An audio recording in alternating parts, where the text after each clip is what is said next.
contaminación acústica y si considera que Chapela es muy ruidosa. Demasiado ruidosa, hija. ¿Y qué es la contaminación acústica?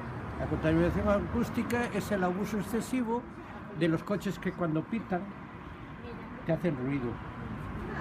¿Qué daños cree que puede provocar el exceso de ruido a las personas? Uy, muy mal. El oído, por ejemplo. Cuidado, cuidado. Muy bueno. Están practicando un poco de esto.